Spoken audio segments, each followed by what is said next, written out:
Hello, everyone. Welcome back to our podcast. So today we have Jack Oades. He is one of the trainee doing the QSEP Stage 2. He finished his degree from University of Exeter and also Loughborough. At the moment, he's working as a mental health project worker with the Men's Forensic Mental Health Service at Turning Point. So please welcome Jack. So Jack, please tell us a little bit of your story, why you chose this industry and how you're finding it so far. Well, thanks for the introduction. I've never been before, but yeah, thank you so much for having me on, guys. Yeah, so QSEP, so I'm about 2 years through QSEP now. Yes, having started in kind of late or early 2024, so getting to the second year submission now. But also alongside that, as you said, working in forensic mental health as well, which has its own challenges, but I've managed to take quite a lot from that's helped me develop some of those skills that I think you need to be a good practitioner. So that's me generally. Working full time and doing QSEP is quite the challenge. So I'm sure we'll get into that a little bit, but uh, enjoying it so far. So what makes you want to do sports psychology in the first place? Did you do sports psychology degree in the past? No, so I think I was first really, I was at school and doing A levels, and I always had a little bit of a thing for psychology. I was always Mhm. it always came quite naturally to me. Mm. I don't really know why. I can't explain it. It's one of those things. Naturally to me, I always enjoyed learning little bits, little topics at A level, and I also kind of concurrently really enjoyed my sports. And I used to be, we were saying before this, I just used to be that kid that was always decent at every sport, but not brilliant. Mhm. But I just used to love sports. So I think it just clicked eventually, maybe when I was in Exeter, or maybe kind of in my year off during COVID, kind of 2020. It just clicked that maybe the sport and the psychology might be a nice route. Yeah, applied to Loughborough over the I think it was the 2021 January, February, March lockdown. So I think I budgeted about 10 minutes a day to work on my personal statement, how things have changed, and got in thankfully. And then yeah, I think the love and the passion has just grown ever since. But yeah, just I think it's maybe potentially one of the more boring stories that I just like sports and I like psychology, and I'm just passionate Yeah. generally with helping. Yeah, that's a valid reason. I think Yes. Makes sense. yeah, yeah. I've been telling myself that for a while, but no, 100%, and that's where the passion comes from, and the want and desire to support any individual.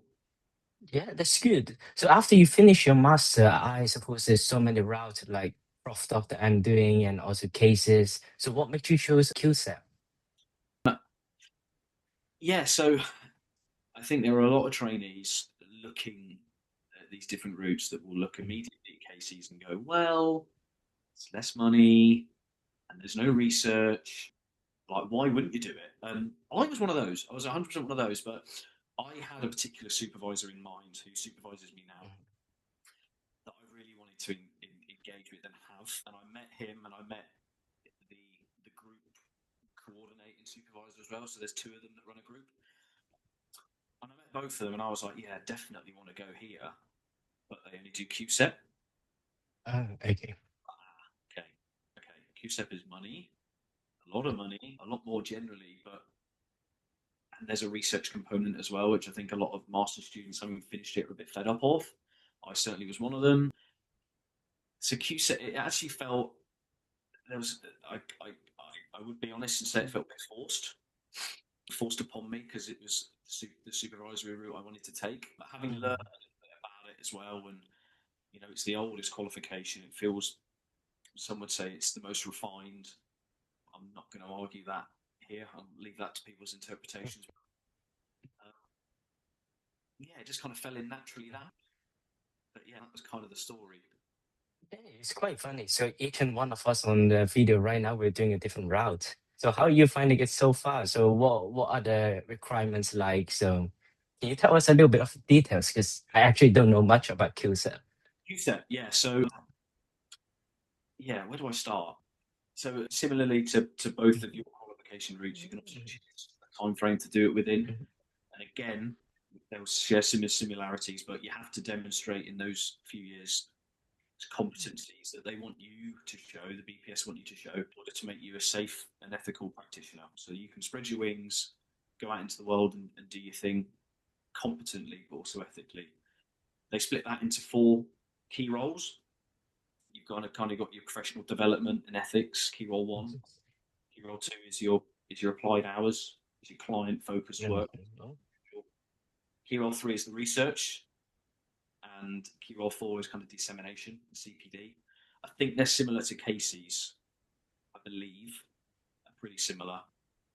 But yeah, and then throughout those 3 years with submissions every year for me, you've got to demonstrate to the assessors that you've reflected and learned a significant amount and had enough hours in that time to develop and meet those competencies. It's hard. It is hard. My journey, as contrary to others, started off with the research element, which I did not want to do, but it just fell that way. So I managed to get a lot of that 3rd key role done early, which is really nice. It did put me behind on some of the others though, so I've been playing a little bit in my 2nd year, but yeah, it's a thorough process. I think they all are, and you're working every day to try and develop your competencies in each but yeah, it's hard. That's kind of my summary breakdown of it, I think. Yeah. Could you expand on what your research was and why you chose it? Oh yes, I can indeed. Yeah, so I again kind of stuck to my golf roots. My supervisor was very much involved in the golf industry, and I was like, right, can I just reach out to someone who does a lot of research in golf or something? So I reached out to Denise Hill at Swansea, who does a lot of work in choking. You've probably all read some of her papers. I certainly had. And we just got chatting about golf, chatting about choking in sport, and we came up with this idea that they wanted to study more. She wanted to study more. It was about just mental health, choking and mental health consequences. So we got 300 participants, sampled from around the world, to just fill out loads of information about choking, how many times they choked, what did it feel like, what were the negative consequences, were there any mental health disorders that arose from that, any suicidal ideation, loads of information. I will be writing it up very soon with all of that information to basically say that choking has a big might seem obvious to some, but it's actually not researched within the area. It's quite an important one. That's a summary, but some of the findings were quite interesting, very interesting, and it was fantastic to be involved in it. And I'm glad to have got it done early, to be fair, rather than rushing around in my 3rd year trying to sort it out. Yeah, I'm excited to read it. I have a question. So a little bit of a bias. So I feel like if I'm doing a research without the support and resources from my university, so how is it like? It will be a little bit challenging for me. So how is it like for you to do it kind of independently without the backbone of a university and do it independently? That's a really good question. I worried about this quite early on, and I worried about the safety net of being a master, having infinite access to a library and all these resources. I worried a lot about it at the time, but it wasn't as bad as I thought it would be with my research supervisor based in Swansea University, and I was also affiliated with her colleague who's based in Victoria University in Australia. I had all of the resources that they had. There was an extra step to me, so not as bad as I thought. The ethics came through one of the universities, so I didn't have to worry too much about that, which was ideal. I obviously helped towards it, but not too bad, thankfully. But it's very much a worry, very much a worry. But yeah, I think that's the thing when you finish your education doing the undergrad and masters and you go out essentially on your own, you're becoming a practitioner, you're in the training stage, you're kind of in that world on your own. You do have the support, but not as much of a safety net. So it's a lot of navigating on your own to some extent. But when it does come to it, although it seems overwhelming, you do still have that support, don't you? Yeah, 100%. That's quite a nice. It summarises, I think, the trainee route in general. You know, it's not as regimented as your university studies. You know, where you've got this deadline and it needs to be this long, this essay, and it has to be done this way. You know, QSEP certainly is really flexible, and you can spread your wings a lot. That obviously comes with a lot of the imposter syndrome you hear about. It comes with a lot of independence that can be quite scary to navigate, as you say. But the best thing is if you've got those support circles around you, you can always fall back on them. That was certainly the case with the research. I think it's the case for me day to day, to be honest, as a trainee.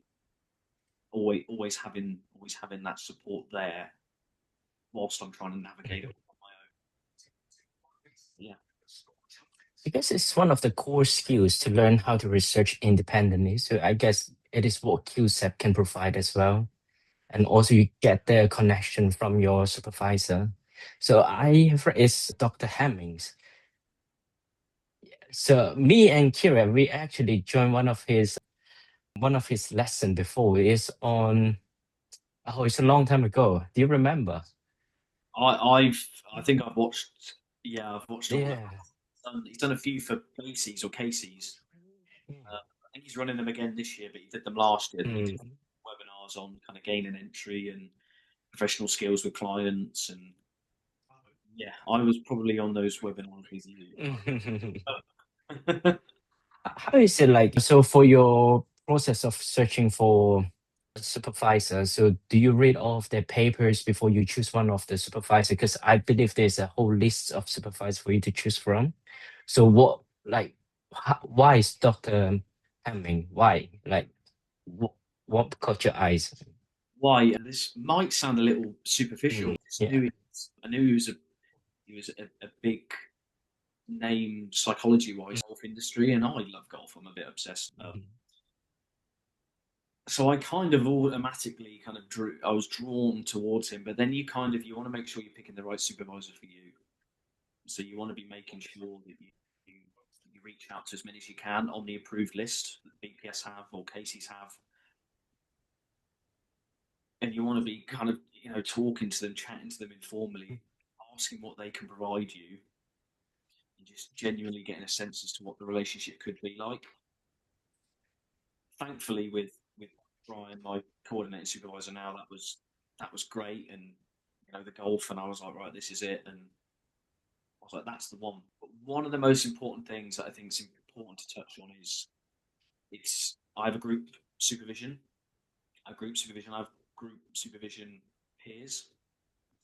So there's actually two supervisors that run the group that I'm a part of. It's just that Brian Hemmings is my coordinating supervisor, but it is such an attractive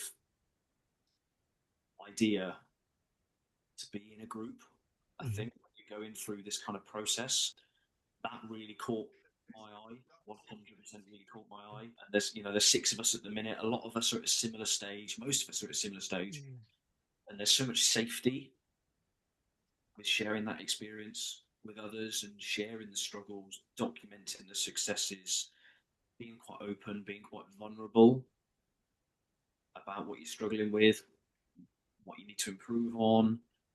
Is it actually an admin thing about QSEP that you're worried about, or was it genuinely something with the client that concerned you? And you have that safety as a group, as well as the two supervisors above you. So that was a real key aspect of my choice,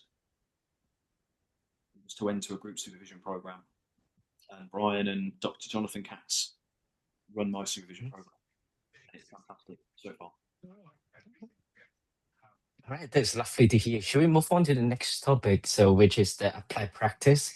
How are you finding it so far? So, where did you get your opportunities, and did you struggle to find opportunities, or can you share a little bit of your experience? Yeah, of course. Yeah, so I started quite slowly because a lot of my first year was research orientated, which is one of the quirks of QSEP versus Casey's. So I did start a bit slowly. So a lot of my work and a lot of my a lot of those opportunities have come round this year, and it is tough. It's hard to kind of gain entry into certain organisations. I very much started off with a list of all of my contacts that I'd gained throughout the years, as working at a golf club behind the bar, and just chatting to people generally. I'm a bit of a chat box, so I just listed and drafted every single individual I talked to that I could reach out to and say, hey, this is what I'm doing. Could you help me? Do you know someone who could help me? Because that relationship's already there, so you haven't got to do much work to build it up. And there's actually a lot of success that can be had there. So that's certainly how I've got into golf a little bit, and I've also kind of got into a gym space and personal trainer space as a consequence of those. I highly recommend just spending a bit of time reflecting on the contacts that you've already got and how they can help you. That's what I did throughout my first year as I got to grips with my new job. And it kind of builds from there. You only need kind of one opportunity to potentially open a few doors. So you only need one person to say yes, which is good, really, because a lot of people say no, as I'm sure you both testify. A lot of people will just ignore your email, and of the 500 you send, you might get 10 back. But the amount of doors that can be opened from those responses are infinite. So yeah, so I do most of my work at the minute has come from golf and in gym space. A lot of individual clients, although not loads at the minute, have come from there. Teamwork's come from there. My kind of key role for workshop hours, dissemination hours have come from there. And yeah, that's kind of where I'm at. I've had to persevere, and I think something I'd really recommend, and something that I've learned and reflected on really early on, is you kind of want to send emails, to this random gym, or you want to send an email to this random golf club in my case, and you don't really want to seem like a pain. So you kind of want to reach out and say, hey, what are your thoughts on sports psychology provision? I can offer this. Bash bosh. I found a lot of my successes come with sending an email like that, but then being quite assertive when following up. And I found a lot of people, most of the people that have got back to me after my second or third follow-up, which I thought was really interesting. I was like new to this. I was like, what? That doesn't make any sense. Just reply to it in the first place. But so there's this kind of trade-off between, you don't want to kind of get in someone's way, but at the same time, you want to assert yourself. And actually, that's what you want. That's what you need. They're the opportunities that you want to gain. I found a lot of success on that, and it's something I've reflected on a couple of months ago. Perseverance when kind of gaining entry. Don't be too disheartened if the first email lands on deaf ears. But yeah, I think there's we might come on to it, or I might have already taken another question, but in terms of volunteering and paid work, it's a really big thing. As trainees, qualification fees are expensive, supervision fees are expensive. You feel like you want to get a financial return. In my experience, and guys, I'm sure you're the same, but if you kind of reach out as an early stage practitioner in those first emails I was talking about, not offering something voluntary, I think there's a much bigger barrier. I mean, it's not something maybe, I think it's something that would have worried me. I just went in there and said, I can do this for free. I just want hours and experience, and I just want to find a way in, and then it builds from there. So it comes with time, and it comes with quality of work, and it comes with building relationships that I think the financial gain starts to come along. But going from 0 to 100, I think early on will put people off. I don't know if that's a similar experience to others, but certainly how I've seen it. I think it's that hard decision of like, you want the hours, but you also want to be paid. So once you can have that compromise of saying I can offer X amount of sessions, and then there's a paying element. But at the beginning, 100%, it's all voluntary and about reaching out to who you know. And even saying, okay, I can start off with this, and then you reassess later on. especially if they can see your value. Sometimes it takes that for them to actually be like, okay, we can see your value, we can see the impact, and we'll go from there. Yeah, that's exactly it. And I think I've certainly seen that practically. I've certainly seen that in real life. You need to kind of gain the trust of that individual. You also need to. A lot of people don't necessarily know what we do. You almost need to prove it to them and be like, "Hey, this is what we do. We're actually, we are as a group of practitioners quite good at it. This is what we do. This is the effect it can have. These are the people we can help." And when that trust is built, I think we're more likely and better able to ask and charge a certain fee. But coming, straight off the bat, asking for it could be a bit of a struggle. So I've always started off voluntary and always said, with time, I am going to reassess that, and there might be some, I'm probably looking to charge in the future. No one has ever taken that badly. No one's ever been put off by that so far. Well, I completely agree. I do think money is kind of a big struggle and big barrier. If you don't charge, people don't take us seriously. They feel like we're just one of the support staff. But when we start charging, all of a sudden, it kind of a breach of the relationship that we have built with throughout the free period. And all of a sudden, we start charging it kind of, all of a sudden, I need to start paying this for psych. Do I want to do that? And that is kind of the thing that I struggle in my journey. So I don't know if you've experienced anything similar with financial struggle, whether charge or not charge. And when you start charging, do you think the relationship change at all with your client? That is, yeah, interesting one to think about. It's an interesting dynamic. Yeah. You're right. If you don't charge, then they can quite rightly ask us, do you take yourself seriously? Then can you offer anything good? But then you're also saying, well, I'm not going to go in hard, because that can be off-putting as well. So you're trying to balance something. I've generally found, and I'm still very much learning at this, and I'm still trying to do these things every day. But going in voluntary, but stating and being honest that that charges that I charge in the future. If the relationship continues, if the provision continues, and being quite explicit with that and having that documented. Again, I don't think people are put off by it, but I also think it just plants that seed. Yeah. That might be why I've not experienced any issues with the relationship changing. Maybe, I'm not sure. Yeah, I've not experienced any clients going, "Hey, that was voluntary a minute ago."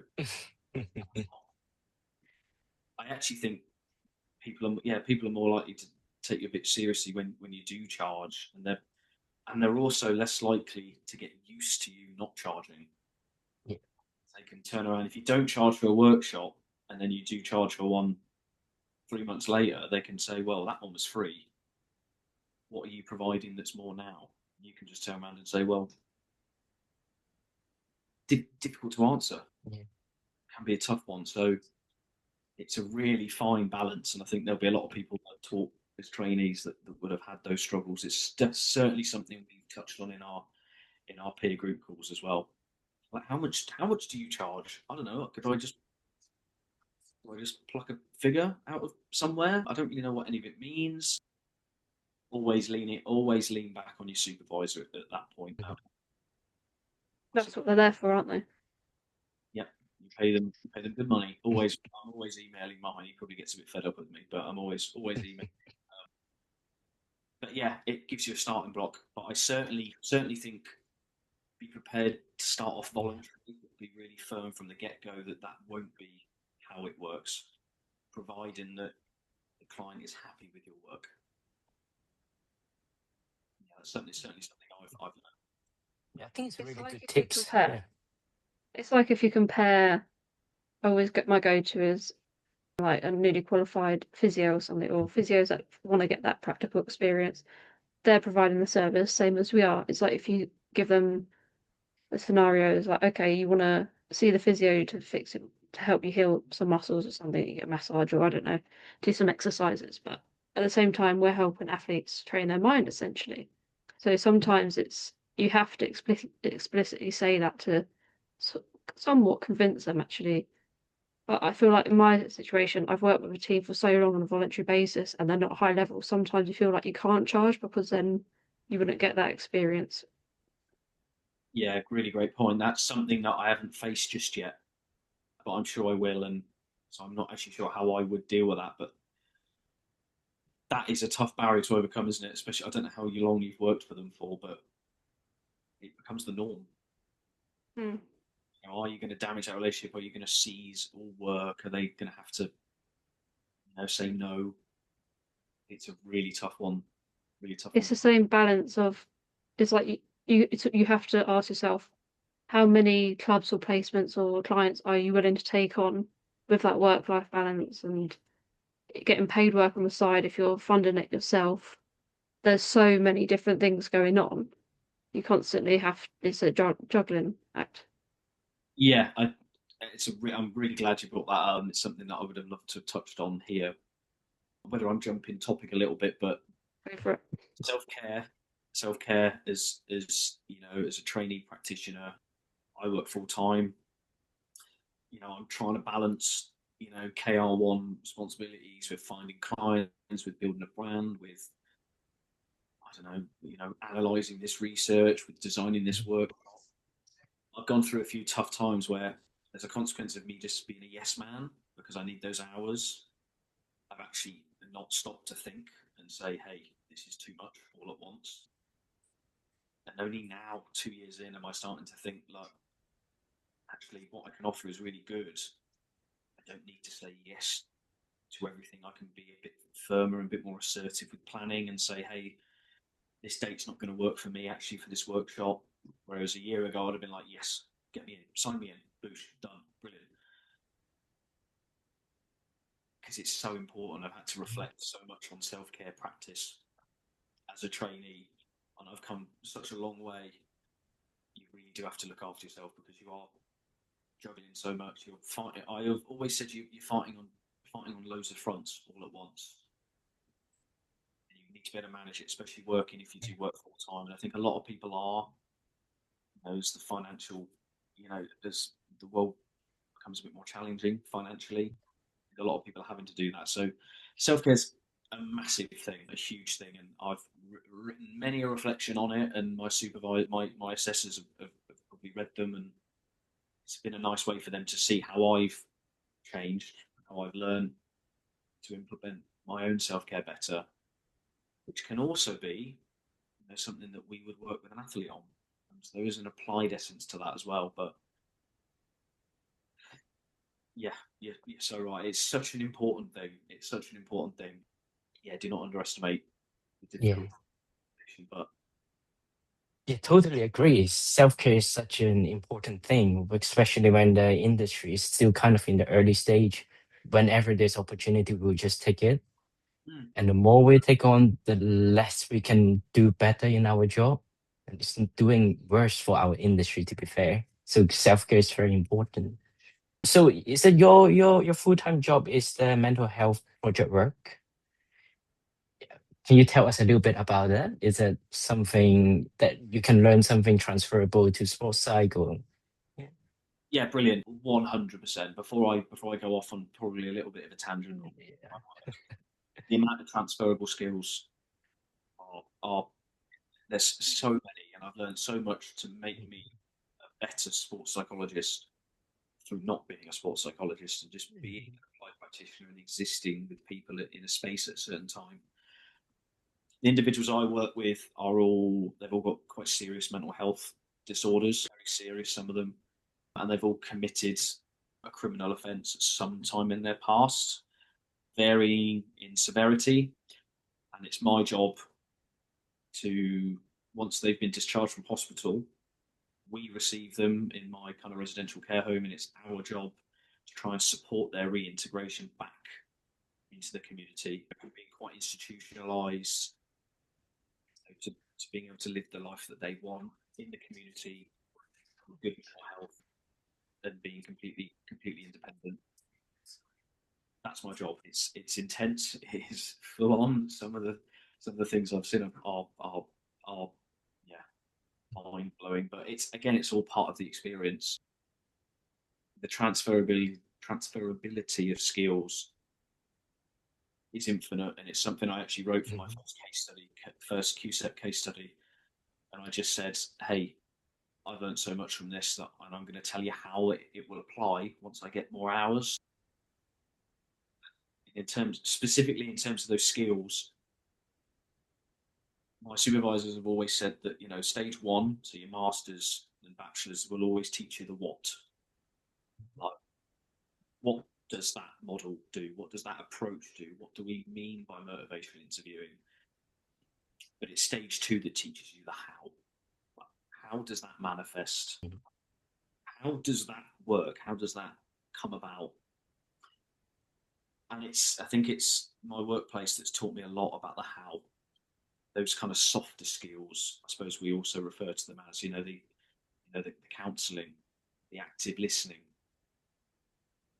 communication, learning about body language, learning about potential referrals and external agencies that we could refer athletes to, and loads of ethical considerations, and learning about how to document properly, and all of those kind of soft skills I've managed to just develop without kind of having many applied hours. It was something I had to do when I was looking for a job, kind of away from my masters. I said, hey, applied hours will be tough to get. Can I get a job that synergistically kind of works with me? Can I get a job in mental health? Can I get a job in frontline psychology in some way? Little did I know how useful it would be. I thought it would be. I didn't know how useful it was going to be, but yeah, just the art of listening, the art of asking questions, the art of having really tough conversations, the art of managing kind of ethical boundaries when you're not in a fixed position. Yeah, they're all still things I'm learning on, but they've certainly been foundational.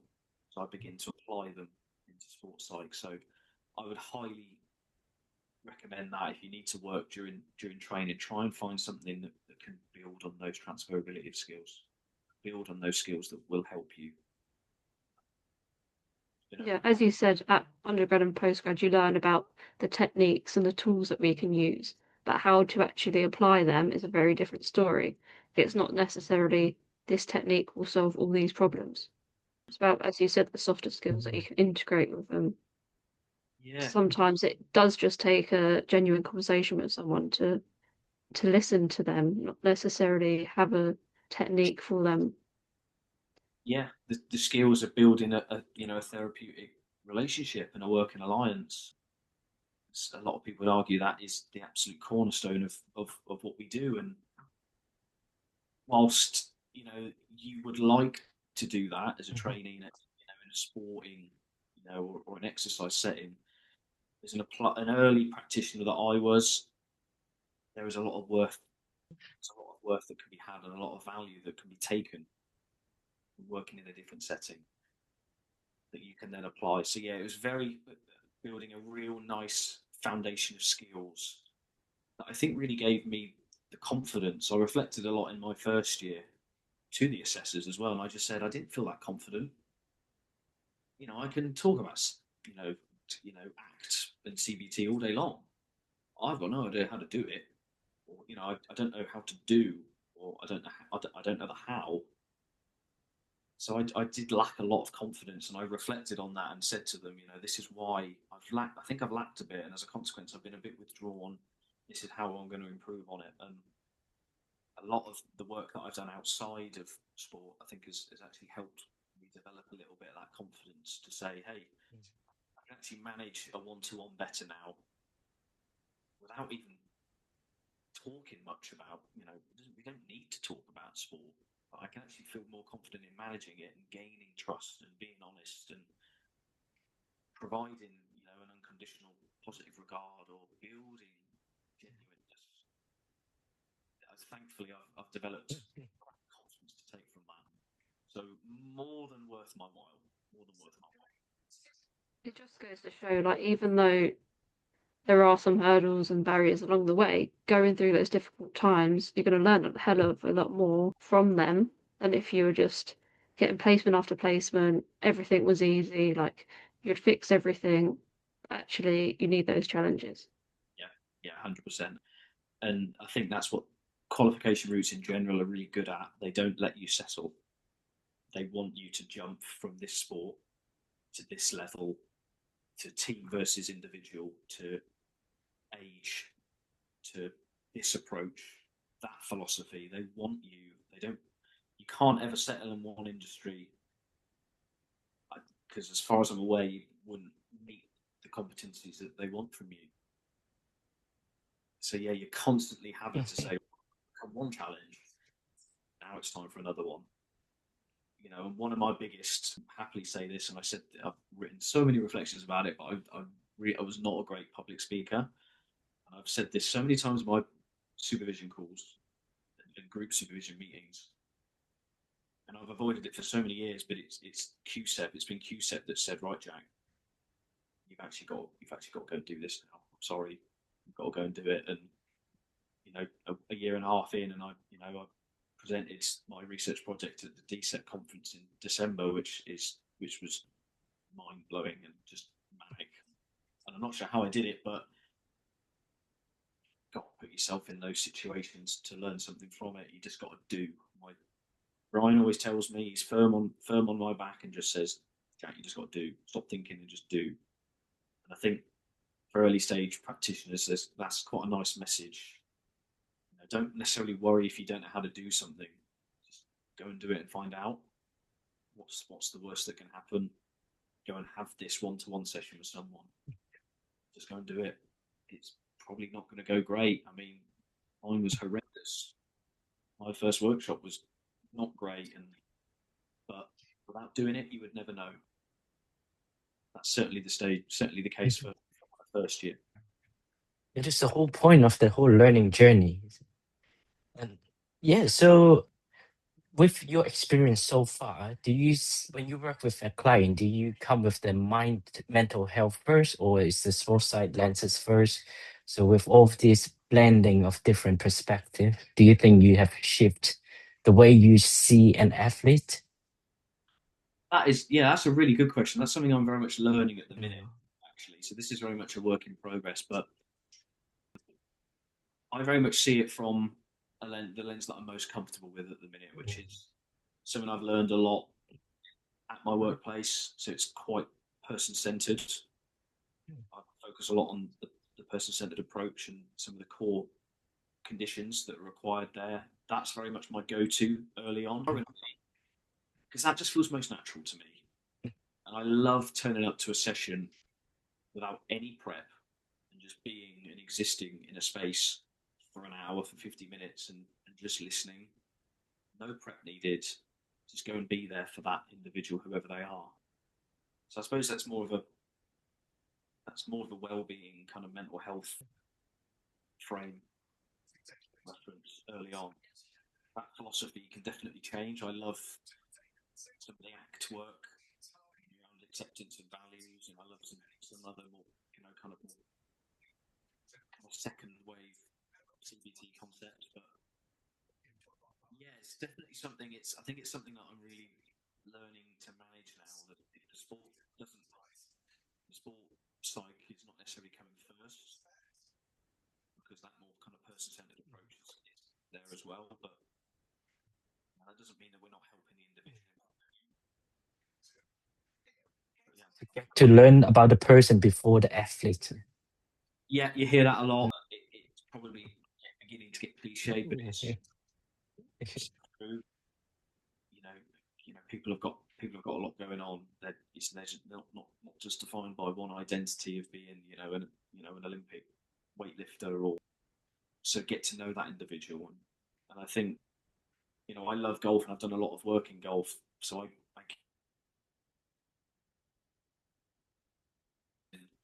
being a practitioner and not knowing the sport that you're involved in. I think some athletes really like that. They like the fact that you're a bit different to everyone else, and you've got no clue what volleyball is. No clue. But you get involved in it, and you come from that kind of person-centered approach, where you come from that.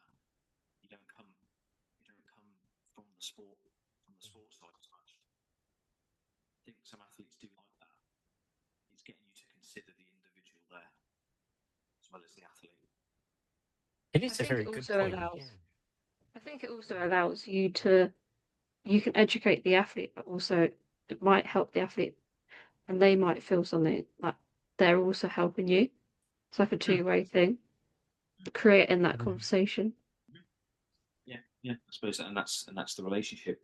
That's the alliance, the working alliance that we all strive really hard to build. Well, we get to kind of the final part of today's podcast. I do want to ask, how do you balance your full-time job and your QSEP at the same time? So what do you do to balance everything? I'm not sure.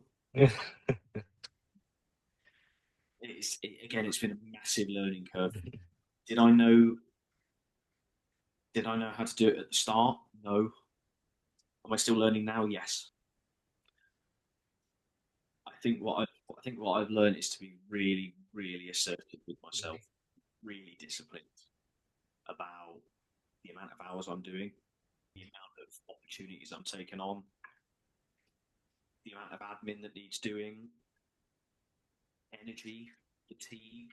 I am still employed full time. I need to be given my all to the company. Balancing so many things. So I've just learned to be really disciplined with my time off and my rest, and and actually planning kind of rest and recovery sessions, which has always been a bit odd to me, but I've got pretty good at being able to plan time off. And yeah, I mean, it really is work in progress, because it really is hard. It really is hard. Whether it's doing a lot of exercise, getting a lot of social hours in, building a lot of connections. I think with doing this training is a lot of what you do you really enjoy. I think that really helps. So you do really want to make this workshop, teaching a young athlete about psychological skills. You really want to do that, but then actually, then that's where that discipline really kicks in, because burnout can. I think a lot of trainees, including myself, can testify to being burnt out, and that can come really quickly. So you get so excited to do something, and you're like, just slow down. Do you have time for this? Do you have the energy? Is it going to be your best work? Why don't you just rest up for an hour? There's so many techniques, but I think there's so much value in these qualifications that we do, and I'm sure you can both say the same. We can say how tough it is, we can say how hard it is, we can say how much admin there is, and I can moan about this and moan about that, but if you really expose yourself and hit these qualifications head on with authenticity and vulnerability, being willing to explore, look inwards, if you can hit this qualification full on, I think you can there's so much value. You can learn so much, and not just professionally. I genuinely think this is as much a personal qualification to learn about yourself than it is professionally. And I know a lot of my peers say the same in my group, and there's just so much you can learn as a human being. So yeah, balance how hard it is with how brilliant it is, I suppose. I think at the beginning I didn't really understand why you needed so much experience, but now, about a year and a half in, I'm like, yes, now I understand.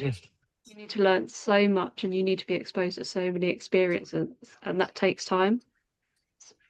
You're on that journey at the end of the day, and it's like, even though it takes a lot of time and money, you're gaining so much out of it yourself too. Yeah, and I actually think I might potentially be tapping into the last question here, guys, but if I could give one potential, one bit of advice, would be to actually don't be afraid for this qualification to take a really long time. Be willing, be open to it taking as long as you need it to take. I certainly came into it saying, right, I am so fed up of not working. I am so fed up of having no money. I took 2 years to do my masters. I want to get through this as quickly as I can. I can do it in 2 or 3 years. Not a problem. Just get stuck in, Jack. But the more you get into the qualification, as I say, the more you see its value, and the more you slow down and say, actually, there's so much worth to me taking. There's so much value that comes from me taking my time, from having more supervision, from getting more opportunities. Like, why am I in a rush? Why would you be in a rush? Actually, get as much from the qualification as you can. Get as much from it, and sometimes that means taking a long time. Don't be afraid to extend. Nicely said.